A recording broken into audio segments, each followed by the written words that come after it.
Fenerive-Est manana ravaratra ary fandriana.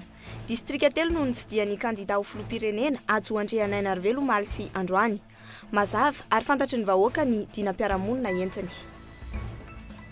Namanky-bantsilana ny nofiny Didier Ratsiraka androany.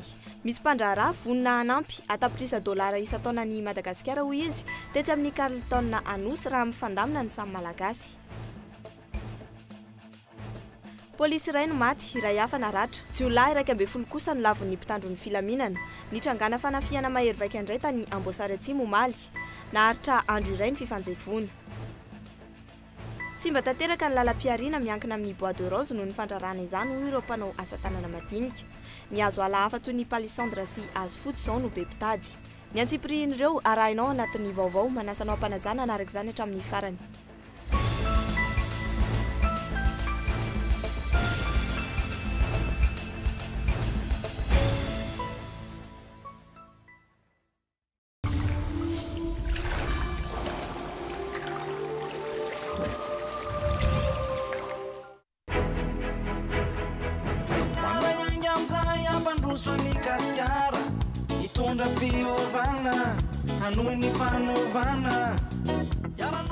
Malagasy miara-miainga ka tsy ho tokony mangataka atiny intsony. Mila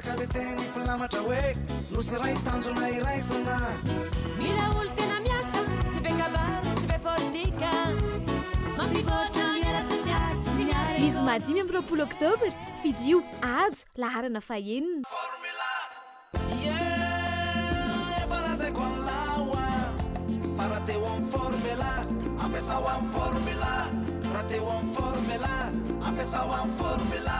tena marina izany. Efa naparako anao hatrizay fa formula ho any tena milay petsaka be ho any dentifrice fa formula ho no mahatsara nify hanafotsiny nify tena marina mihitsy sady miaro ny nify tena marina mihitsy karaha teo amin'ny formula ampiasa ho amin'ny formula.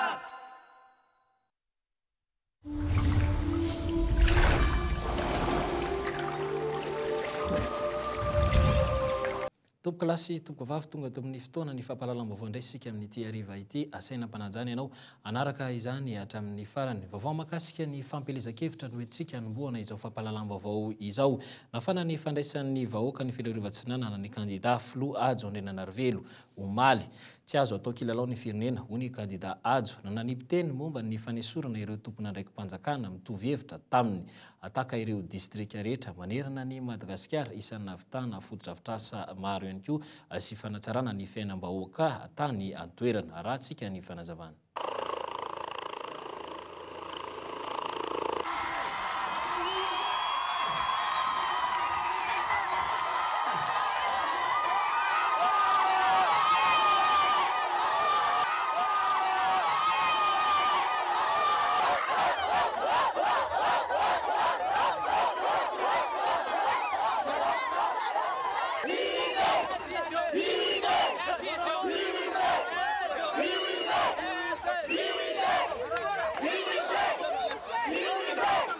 Fenerive-Est iray manontolo no nandray ny kandida filoha Ajo Andriananarivelo omaly. Nanomboka teny amin'ny kianja filalaovam-baolina nahafahany angidim-by mitondra azy mipetraka namakivaky ny tanànan'ny Fenerive-Est ny dia tongotra nataony nankasitraka azy noho ny asa efa nataony ny mponina teny amin'ny toerana rehetra nolalovany efa fantadaza fa kandida nahavita ary nahasana moaka ny mangarahara nandritra ny fotoana nahatompona andraiki-panjakana azy ity laharana fahaenina ity. Niavaka tamin'ireo kandida efa nandalo teto ny kandida Ajo Andriananarivelo tsy mena mijoro izy teto fantatry ny vahoaka tsara ny zava-bitany. Iny raha vitan'io presidentsika Ajo raha mbangatahaka aminare lay mandeha magnano propagande eto mba agnotonia ndraiky iny filotapaka napetrany Fenerivo napetrany amin'ny faritagna Anjorofo tsisy filatsaka iny fikoragnantsika an'igny abolagna amitsika ty tsy nikapa tsy nambolo matovary sy nade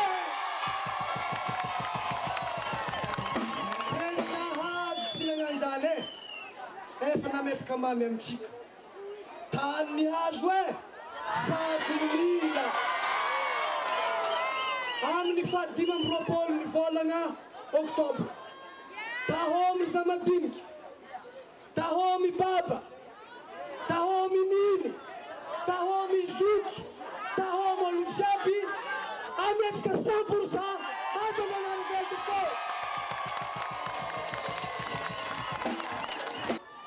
Misy mahazo 80% deviene zany président Fenerivestre mananjany. Bravo Antananarivo.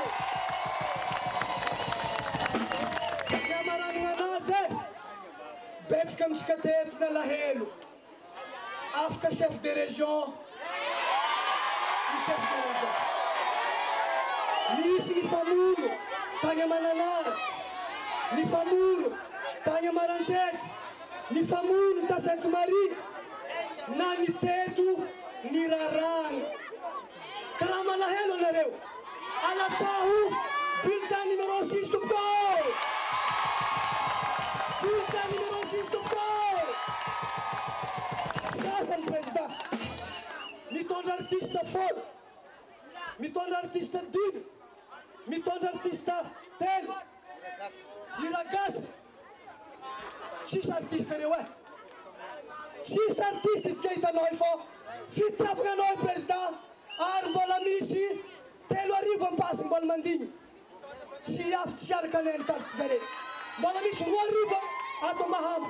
Tsy tratra neny tarika zare tompoko satria tsy nanana camion zany zahay tsy voataritra aty. Malahelo reo olo reo rehefa avy mbola andeha hagny za. Fitiavana anao zany président. Raha fotodrafitrasa no resahana, bazary, tetezana, tranopokon'olona, lalana 10 pointy feno arivo, lapan'ny tanàna, poste avancé ny gendarmerie-pirenena, ny université lehibe fahafito eto Madagasikara. Ny volam-panjakana tsara tantan'ity candidat ity avokoa no nahavitana izany tao anatin'ny 3 taona farany. Ny famerenana ny volam-bahoaka ho an'ny vahoaka io, izay tsy zakan'ireo mpitondra sasany ka nanenjehana azy ary tonga hatramin'ny fanalana ny lehiben'ny faritra izay nitovy fomba fijery tamin'ity candidat ity. Nesorina reo namana na ben'ny tanàna na mpiara-miasa noho ny tsy fitiavana ny ajo dia nesorina izy ireny. Tsy maninona zany, tsy olana zany satria nitoerana ny fandimbiasana. Fa izao kosa raha tsy mahavita nataony ajo na nataon'ireo mpiara-miasa amin'ny ajo reny dia ny tantara ny tsara amintsika menakavy satria ny firenena tsy azo atao kilalao. Ny firenena tsy azo atao kilalao satria ny fiarah-miasantsika rehetrarehetra no ahafahana mampandresy an'ity Madagasikara ity. Malagasy miara-miainga satria netritsika dia resy lahatra fa na inona toko politika, na inona toko mpinono, na inona fiaviana dia betsaka ny malagasy mitovy fijery dia iray ihany dia ny ampandroso an'ity firenena ity. Tsy tokony ho zarazaraintsika, tsy tokony ho ravaravana fiarahamonitsika, ny fifangatiavatsika satria zay fomba ratsy nampiasain'ny mpanjanatany zay ataoko hoe le colon vazaha zay no ezahana averina amin'izao fotoana izao ampiasain'ny colon gasy ray. Ampidina samy malagasy, zarazaraina amin'ny fiaviana, zarazaraina amin'ny finoana, zarazaraina amin'ny tsy fananana ka dia zay mahatonga amin'ny saviritaka eto amin'ny fiarahamonina. Zarazaraina amin'ny tsy fananana hoy aho satria aiza no isy an'izany hoe zanaka malagasy dia rehefa tsy manam-bola tsy afaka miditra an-tsekoly. Tsy maintsy foanatsika io fa tsy maintsy miditra an-tsekoly daholo any zanaka malagasy. Ary zay no isan'ny nanaovanay ny université taty satria zay anatin'ny programanay izay efa natomboka fa tsy hoe rehefa lany akory zay dia izao no ataonay, izao no ataonay fa efa niasa ho an'ity firenena ity dia nasehonay taty aminareo analanjorofo ny hoe ny université betsaka ny tanora mba te handratsy fianarana, sahirana ny fianakaviana kanefa mba tsy isiny izay fanavakavahana samyntsika malagasy zay dia nanome vola zay nananganana ny université voalohany teto analanjorofo. Ary raha izay tsy maintsy hitaritsika eo amin'ny faritra 220 mba ahafahany voaka malagasy tsiraray avy, ny zanaka malagasy tsiraray avy mba mahita ny anjara masoandrony amin'ity firenena ity. Noho izany, ilana olona sasany joro ny fitantanana ny firenena hoy ity candidat ity fa tsy saribakolona solotena na mpisolovaika ny akalana fotsiny. Tsy olona sanatria sarin'olona no atao eo na irakolona fa olona sa ampandresy an'ity firenena ity, sa mijoro amin'ny malagasy amin'ity fireneny ity ary tokony tsy hikaroka afa-tsy ny tombontsoa samyntsika malagasy irery ihany. Reny zavatra natao taty amintsika reny mbola verimberika ihany. Volam-panjakana no tatanina anasoavam-bahoaka. Zay no manaprofo fa rehefa tsara tantana io volam-panjakana io ary raha samy ministera tsirairay avy no mitatana ny vola araka ny tokony izy raha ny faritra tsirairay avy mitatana ny vola tokony izy raha ny commune samy mitatana ny vola tokony izy tsisy antony tsapandroso an'ity firenentsika ity. Manana didy daholo, manana ndraikitra daholo ary tokony anana vitana hitatana azy hitondra an'ity fireneny daholo reo vahoaka malagasy marobe reo mankasitraka atsika menakavy e. Vokatr' izany tsy pejy vaovao fotsiny no avadika fa boky vaovao no soratana ho an'i Madagasikara hoy ity kandida ity. Tahaka ny any amin'ny faritra hafa amin'izao 12 andro ambony anatanterahana ny fifidianana izao. Ny komity mpanohana no miantoka ny fampahafantarana ny vinam-piarahamoniny ity kandida ity ankoatra ny tena venty ny azavain'ny mivantana amin'ny vahoaka. Manamafy ny toeran'ity kandida ity ny fankamamin'ny olona azy raha ny sary sy ny zava-misy aty amin'ny faritra tahaka ty teto Fenoarivo Atsinanana ity. Taorin'ny Fenoarivo Atsinanana dia niazo ny aona tamin'ny vahoaka ny Mananaravaratra indray ny délégation notarin'ny filoha kandida Ajo Andriananarivelo. Avy hatrany dia nahazo olon-tany ity kandida ity efa nifamezivezy matetika tany an-toerana ny tenany mbola tamin'ny fony izy mbola prime ministre lefitra no ity farany efa nahazo fototra-afitrasa avy amin'ny ministera no tantanany. Raikitra ny diny raisana tamin'ny vahoaka ny Mananara isan'ny tanjona petraka ny ametrahana rindra mazava momba ireo volo fanondrana mampalaza ity faritra ity dia ny lavanila sy ny jorofo eo ihany koa ny fitadiavana lalam-barotra na ny fanatsarana ny kalitao amerenana indray ny lazan'ny faritra fa eo ihany koa moa ny andrindrana izany sehatra izany mba azahoany ny vahoaka malagasy rehetra ny tombontsoa amin'ny vokatra mivoaka avy eo amin'ny faritra misy azy. Ny fanindran-dalana tamin'ny fangatahany mponina sy ny filan'ny firenena ankehitriny ny politika ny ara-toekareny ny kandida. Na eo aza izany ny politika voalohany apetraka dia nilamina ny isa-tokantrano amin'ny lafiny rehetra na fandriampahalemana na momba ny fiarekarena. Raha antsika ny fanazavany ny kandida Ajo Andriananarivelo tany an-toerana. Vana tiany vahoaka ho hita ary zay eo anatin'ny programa mazava dia tokony ilamina aloha ny isa-tokantrano. Ilamina isaky ny fokotany, ilamina ny isaky ny commune ary ilamina ny isaky ny faritra tsirairay avy. Ka ny lamina ny any tokantrano dia ny zavatra fantatsika menakavy dia tsotra ihany misy vary lasiety. Rehefa feno ny kipo afaka miasa, afaka mianatra, afaka mitsabo tena, za ihany no ezaka tsy maintsy atao voalohany. Fa na inona fampanantenana atao amin'ity fireneny ity raha tsy nisy tokantrano aloha no milamina sy mandroso sarotra ny ilazana fa mandroso ny fireneny. Tsy filazany Banque Mondiale na ny FMI na ny Frantsay na ny Amerikana no hoe tena mahay mitatana ianareo fa me tsara ny arikarenareo. Ny arikarena fantatsika vahoaka me tsara dia aiza ao amin'ny lasiety ao atokantrano. Ary rehefa miara-miainga dia tsy maintsy miara-tonga ihany koa fa tsy misy mifanary an-dalana. Zay ihany tena zava-dehibe. Ka amin'izay miara-tonga zay dia amin'ny mpampianatra dia tokony mba ampidirina ho isan'ny mpampianatra matianina fa tsy ho zakainy ny vahoaka sahirana foana isan'andro isan'andro. Satria zay ny ainantsika ty. Ny mpampianatra tsy maintsy ny mpampianatra mifiramina no miantoka azy. Ny sekoly ny inscription tsy maintsy alohan'ny ray aman-dreny mpianatra. Lazaina nefa fa ny vahoaka sahirana dia ny olona mbola sahirana indray ve efa mampolo taona n'izao mbola saina miantoka an'izany any. Nefa rehefa hamitra toerana mialatsina raha misy tompona andraikitra ao rehefa hanondro olona tsika na ametraka olona tsy sahirana tampoka amin'ny fanjakana.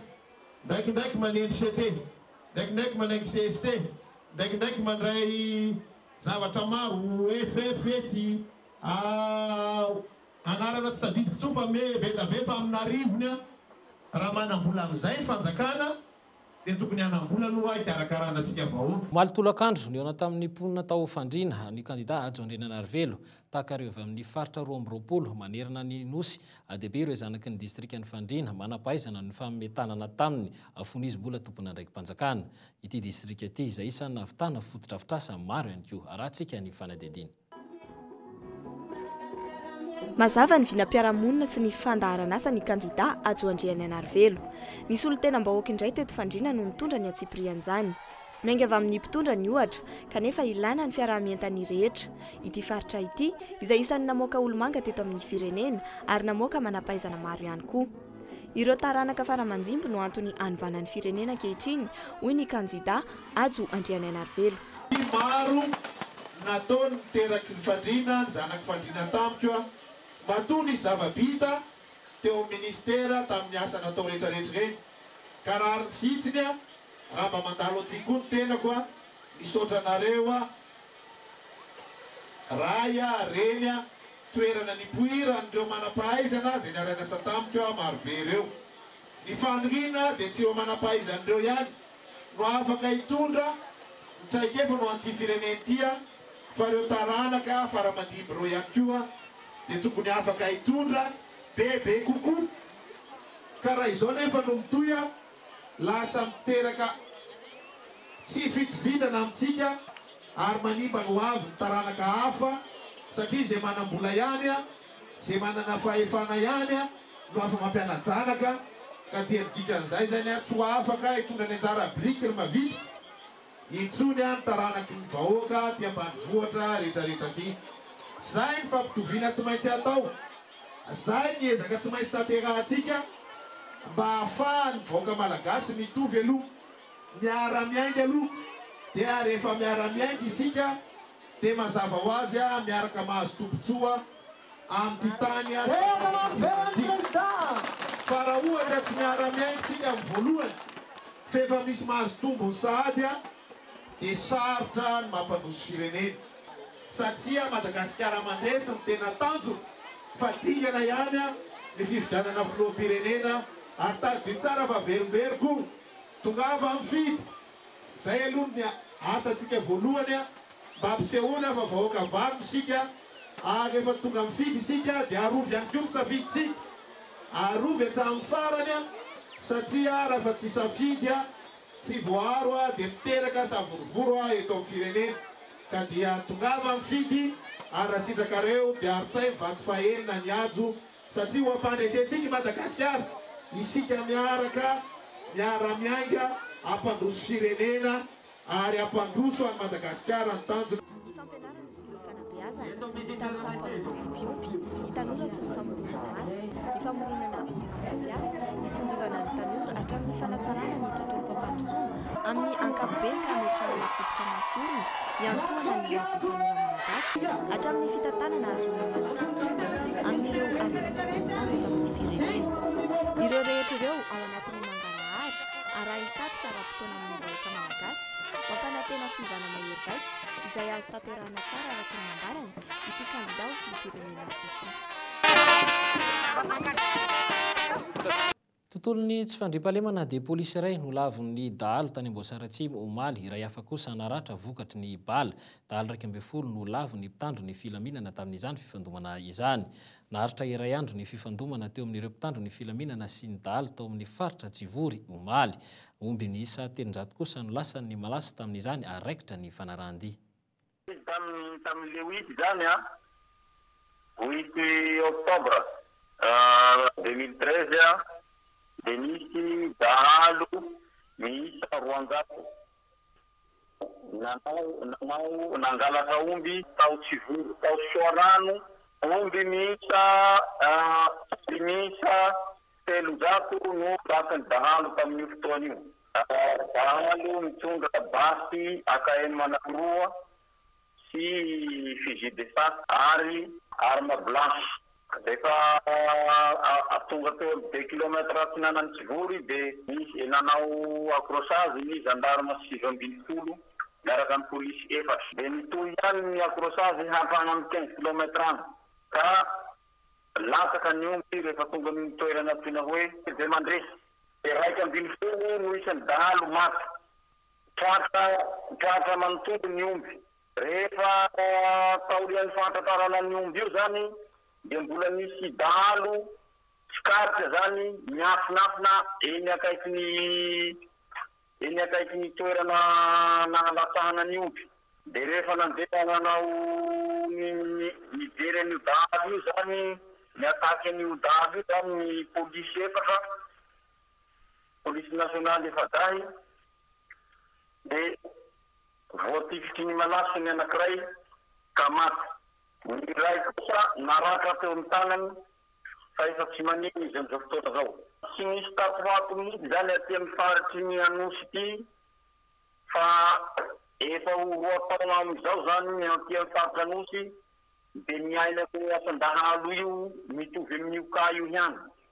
Misy ny lataka, misy ny tsy lataka, misy ny fampiasana dahalo, misy izy indraindray zahay force zany no maty tahaky ireny tany fahandrenena bila reny. Amin'izay fotoana izay natonga ny malaso na misy ao amin'ny fifidianana dia tsy maintsy hataonay izay rehetra azonay atao arakaraka ny fitaovana ara-materiely sy eo amin'ny isan'ny miaramila eo am-pelatananay hafahiaro mba hahafavoaka izay fifidianana izay takany andavany amin'ny faritra Anosy ity. Raha ny fantatra dia efa nisy ny polisy maromaro nalefa amin'izao fotoana izao any an-toerana anampy ihany koa ireo izay efa any ary noraisy ny ministera an-tanana avokoa ny fikarakarana ny razana sy ny fitondrana azy any amin'ny tanindrazany. Fa eo amin'ny tontolony izay tsy fandriampahalemana izay any dia isan'ny nanaitra ny maro ny filazany amin'ny raratsiraka momba ny tsy fandriampahalemana any amin'ny faritra Ambanja. Rehefa natao ny fanamarinam-baovao dia fantatra fa misy ny olona manodidina ny 50 no voalaza amin'izao fotoana izao fanamony ainy tany an-toerana vokatry ny fifamonoana misy amin'ireo mpivarotra rongony any an-toerana. Roa volana lasa moa izay rahantsika ny fanazavany ny mponina iray any an-toerana. Ambanja aloha amin'izao fotoana izao milamina, tena milamina zany ny vahoaka ito entrepreneur sy mandidy. Fa io raha mitsanga any amin'ny faritra Analabe, misy toerana atao hoe Antsahabe zay, io amin'ny toerana misy Jamalabe io, misy olona mpamono any fa tsy fantatra mazava tsara, efa ela, efa eo mahatratra eo amin'ireo volana eo misy lohan-javatra zay.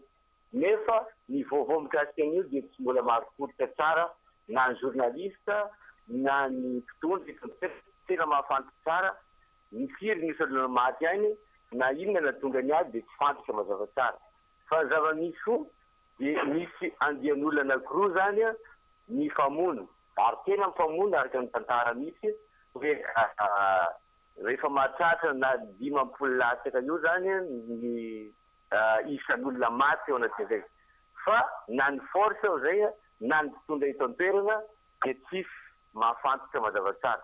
Misy aza hoe pilarana hoe mpanao gazety sasasasa nefa tsy tombona izay zavatra zay fa tsisy mahafantatra mikasika ny ora raha io. Amin'izao moa somary mangingina efa satria fa ela be ilay zavatra zay naharitra teo amin'ny 2 volana mahery teo zany ny famonoana tao fa azao moa ohatrany hoe fanangina zay tsy fantatra hoe efa tampotra maty ny olona sa hoe efa nijanona tanteraka izy.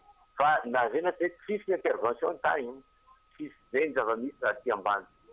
10 kilometatra miala ny tampon-tanàna Ambanja no misy toerana hitrangany ny fifamonoana io raha ny fantatra. Mahagaga nefa hatreto ny mbola tsy nazahoana fanampanazavahona avy amin'ny zandarmaria pirenena. Fa makasika ny raraha bomba kosa indray dia voapirofo tokoa ary zao fa bomba tsy tena izy no napetraka teny amin'ny tokotany ny solomavambahoaka teo aloha atetsy Ambato Filokana atetsy Itosy omaly maraina ka nampiroro ny teny an-toerana. Mbola tsy nisy moa ny olona voaroroy na nosamborona makasika ity raraha ity rahantsika ny fanazavana. Tahaka izao le bomba nisy nametraka atetsy Itosy omaly raha jerena tampoka ao anaty finosana dia toy ny tena bomba ny endriny. Rehefa jerevana nefa ny atsipiriany dia hita fa tsy bomba izany. Fandeha metsaina izay no azo isokajiana iny tranga iny raha fanazavana azy teo any vonim-potandro filaminana.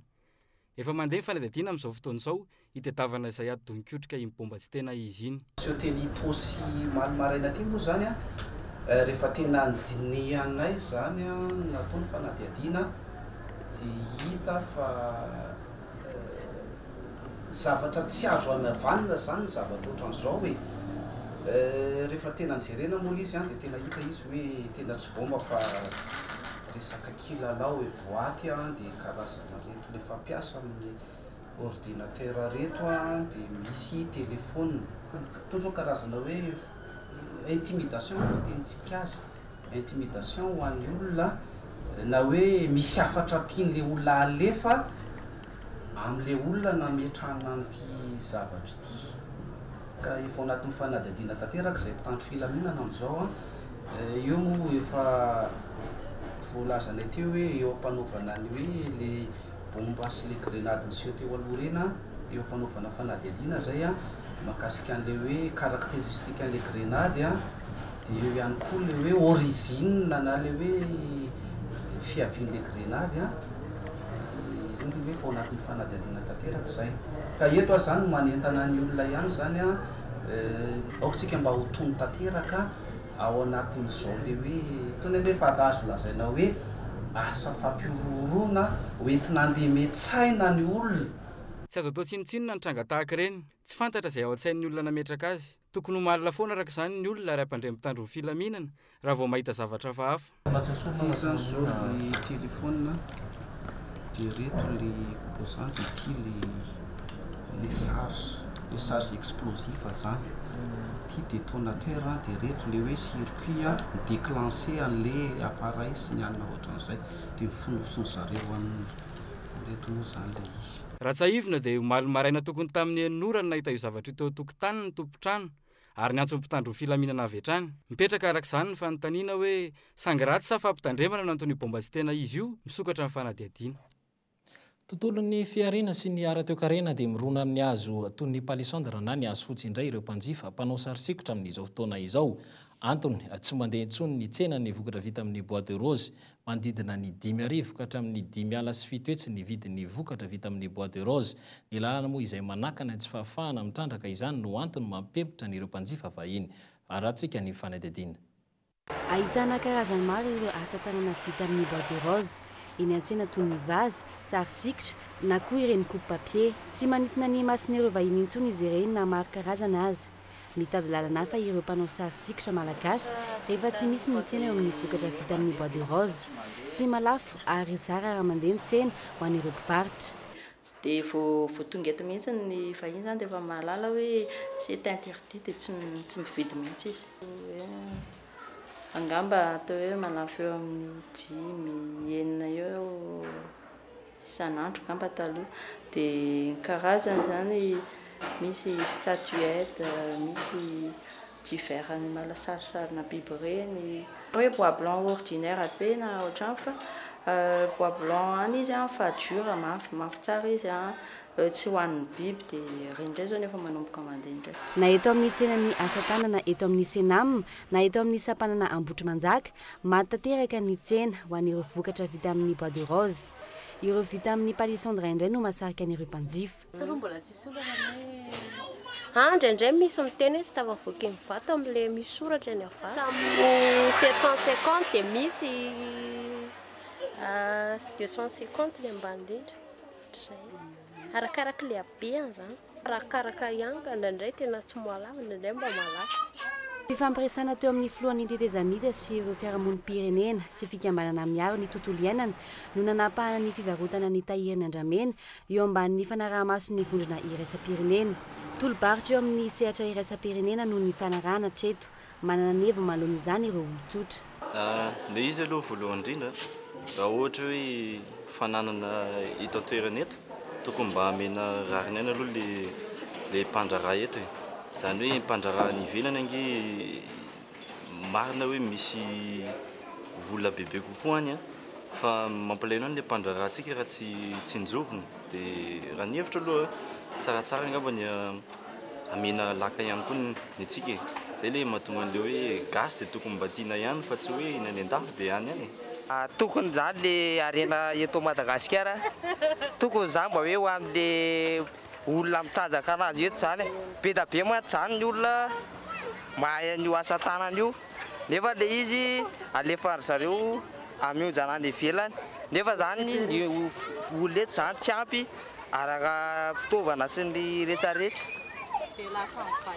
dia lasa vahiny lasa zareo zany manjosy be fa tsika lasa membotra amin'izay miteraka olana eo amin'ny tsena ny vokatra vita amin'ny bois de rose ny fitrandrahana azy ireny tsy ara-dalàna nanjaka teto amin'ny firenena hatr'izay nisin'ny krizy izay miantefany amin'ny mpanjifa vahiny izany ary miteraka krizy hafa ho an'ny mpivarotra indray na tsy miankina amin'izy ireo aza izany Makasika ny raharaha politika indray dia ny faran'androany ny fanisana ny fidy araka ny tetiandro izay navoaka ny avy eo anivy ny senite. 7,7 sy 2,4 sy 7 tapitrisa ny isan'ny mpifidy manerana ny Madagasikara ary mbola isy ny fanamarinana farany alohan'ny fanambarana ofisialy raha toa kosa moka 3 sy 2,000 ny birao mpifidianana raha antsika ny fanazavana. Faritra efatra izay tena be mpifidy indrindra no iankina ny vaton'ireo kandida mandritry ny fifidianana ary anympanan'izy ireo ny heriny mba hahazoana fatobetsaka indrindra. Voalohany amin'izany ny faritra Nalamanga ahitana mpifidy 1,700 sy 4,5 sy 1 tapitrisa, manana birao mpandatsaham-bato 5,20 sy 302. Faritra Vakinakaratra kosa ny faharoa manana mpifidy 7,70 sy 7 hetsy izay manana birao mpifidianana 7,70 sy 1. Manaraka dia ny faritra Atsinanana manana mpifidy 7,20 sy 300 sy 5,000 sy 7 sy 4 hetsy ary manana birao mpifidianana 30 sy 200 sy 1.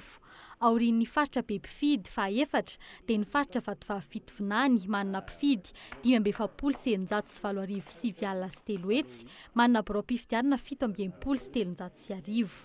Ho an'ireo faritra roa izay fitsy mpifidy indrindra kosa dia ny eo amin'ny faritra Imelaka manana mpifidy 700 sy 3,000 sy 1 izay manana birao mpifidianana 4 sy 700. Manaraka azy dia ny faritra Menabe izay manana mpifidy 1,30 sy 500 sy 4,000 sy 2 sy 1 hetsy ary manana birao fandatsaham-bato 30 sy 100. Miazakazaka araka izany ny asan'ny senita ary mbola isy ny asa goavana aorian'ny fivoahan'ity lisitry ny mpifidy ity dia ny fizarana ny kara-pifidianana. Tsy miova intsony araka izany ny isan'ny mpifidy na io amin'ny fifidianana filoham-pirenena dingana voalohany sy ny fifidianana dingana faharoa miaraka amin'ny fifidianana solombavam-bahoaka. Araka ny lalàna dia tsisy intsony ny fakana lalàna manokana eny amin'ny fitsarana na ilaina antsoina hoe ordonnance araka ny lalam-pifidianana ankehitriny. Lalàna mikasika ny fifidianana manatery amin'izao fotoana izao dia milaza fa ny karatry ny mpifidy zany dia hozaraina amin'ireo le mpifidy izay voasoratra anatin'ny lisitra ny mpifidy sy manana izay le karatra mpifidy izay dia efa misy lamina zany nataon'ny senita miaraka amin'ireo tompon'andraikitra any amin'ny fokotany sy ny ratsamangaiky an'ny senita any amin'ny fototra amin'ile fanatanterahana an'izay. Ireo no isan'ny mpifidy hoentina miatrika fifidianana amin'ity taona ity. Ny teo anivon'ny ministeran'ny ati-tany izay manamarika fa misy ny fiatoan'ny hetsika amin'ny fitsarana amin'ny teti-vohitra tamin'ity taona ity. Na dia izany azy dia mahatratra 7,000 sy 7 sy 7 hetsy ireo olona izay nahazo kara-panondrom-pirenena. Raha ny isa izay navoakan'ny senita kosa dia 5,000 sy 7 hetsy ireo izay tsy manana kara-panondro ny taona 2020 sy 2,000. Raha atao izany ny kajy dia miisa 2,000 sy 7 sy 1 hetsy ireo tanora feno 20 taona izay tokony hanana karatra nefa tsy tafiditra ao anatin'ny lisam-pifidianana. Marihana moa zany fa miisa 3 sy 2 alina anisan'ny birao mpifidianana farany izay vao isa amin'izao fotoana izao raha navoaka ny teo anivy ny voamera maleo tena misahana ny fifidianana. Afa mikasika izay raharaha politika izay dia namaky batsilana ny nofin'ny amiral Didier Ratsiraka androany. Misy mpandraraha vonona ny anampy $1 isan-taona ny Madagasikara ho izy tetsy amin'ny Carleton Nanosy raha mifandamina ny samy malagasy. Arahantsika ny fanaidedina. Nivoaka androany ilay sosikevitra nambaran'ny amiral famoahana ny firenena amin'ny krizy. Ho azy dia tsy mahamaika ny fifidianana fa ny fifampiresahana samy malagasy aloha no tanterahany. Raha tanteraka ireo dia isy ny famatsim-bola ataon'ny mpandra Ratsimiankina ka vola mitetina $2 miliara isaky ny 5 taona no azy ny Madagasikara.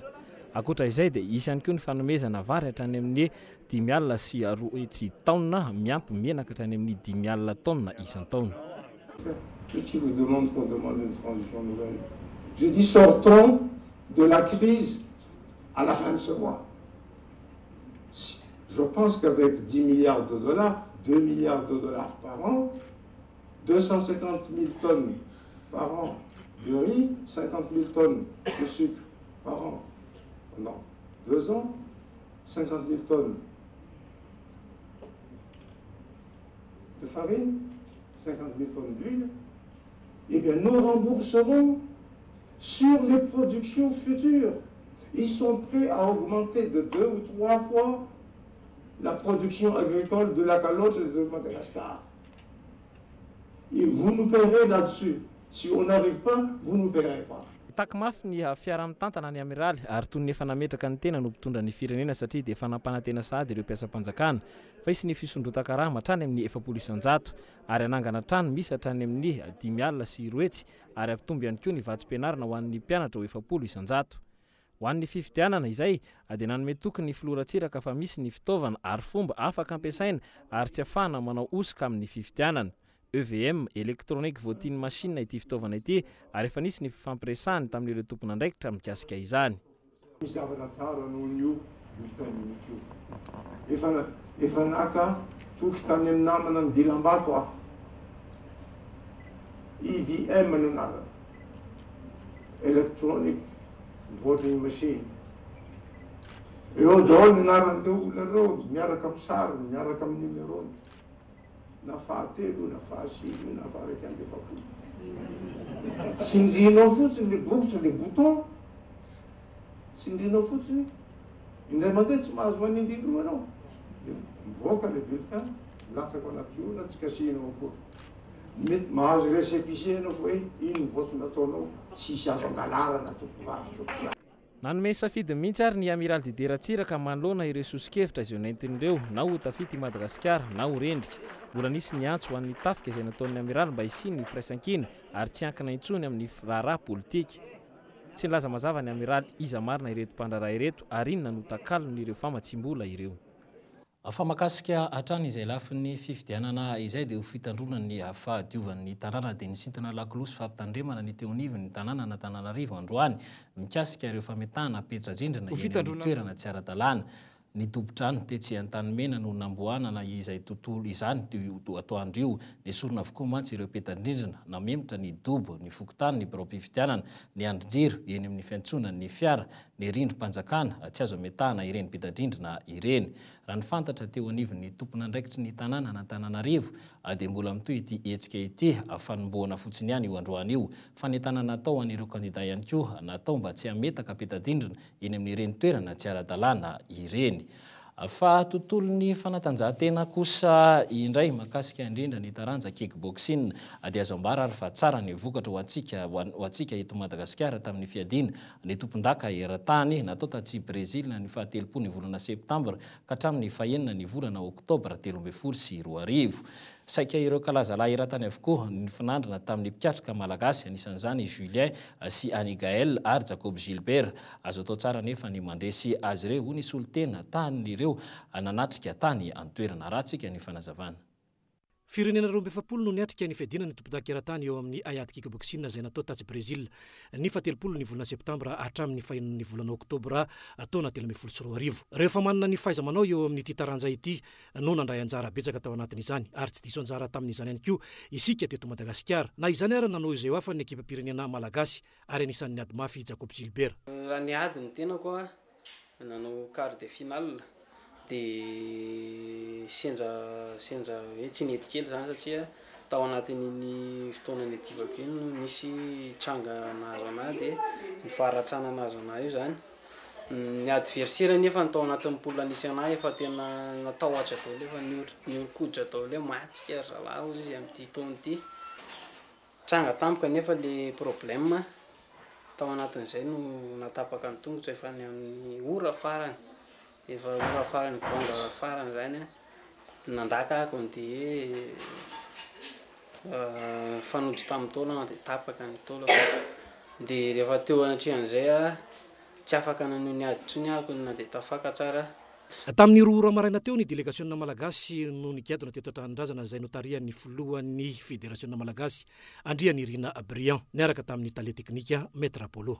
Tsara ny vokatra raha ho antsika teto Madagasikara hoy ny fanazavan'izy ireo ary dia itoy any amin'ny sehatra afrikanina indray ny eo amin'ny Ayad kickboxing amin'ity taona ity. Makasika ny zavan-tranga tatsy Anosy Be dia mbola mitoy ny fanadihadiana mikasika ilay raharaha famonoana sy fitsaram-bahoaka tatsy Anosy Be ny herinandro lasa teo. Mbola misy ihany koa moa ny fisamborana any an-toerana. Any Frantsa kosa maneho ny atezerany sy ny alahelo ny fianakaviany ny maty ny zanaky Roberto Bilitis no niresaka mikasika ny rainy. Lehilahy tia olona, tia ny zanany. Izay no sarin'ny Roberto Bilitis eo anatrehan'ny zanany vavy. Mpahandro sakafo i Roberto ary tia mampiatra ny fahaizany ivelan'ny la Frantsa, mandalina ireo fomba fahandro avy any ivelany. efa tany États-Unis teo aloha ary tamin'ity indray mitoraka ity dia i Madagasikara no nisafidiany. Ny fahadisoan'ny rainy hoy ity zanany vavy ity dia ny maha-teratany vahiny azy. Rehefa misy olona miteny hoe io olona io nanao ny zavatra toy izao dia izay tsy fantatra akory na tsy meloka izy. Misy zavatra fantatra fa mamono manameloka olona fotsiny. Aleony natao iomehezana ny filazana fa fanondranana taova sy fanolanana zaza tsy ampy taona no ny ampanganana rainy. Tena tsy misy fotony izany. Ny raiko tafiditra amin'ny resaka toy izany tsy ho nahavidy izany izy satria ho azy ny zanaka ny fiainana. Fiampangana tsy misy pirofo. Mavesatra ny vokatra izany ankehitriny any la Frantsa. Fanimbana ny fianakaviana mihitsy ireny natao tamin'ny raiko ireny. Efa nizaka ny fahafatesany zahay, izao indray tsy maintsy mizaka ny vavan'ny olona eny amin'ny fahitalavitra. Miandro vaovao avy amin'ny fanjakana frantsay i Bilitisy amin'izao fotoana izao. Hatramin'ny nahafatin'ny rainy efa ho herinandro izao, tsy mbola nisy na dia antso iray aza voarainy. Iny fanadihadiana iny ihany koa tompoko lasy tompoko vavy ny hotsika maranana ny fampahalalam-baovao tamin'ity hariva ity. Isaorana ianao nanaraka izany hatramin'ny farany mametraka ny veloma mandrapitafa mandrapiona ary tompoko lasy tompoko vavy.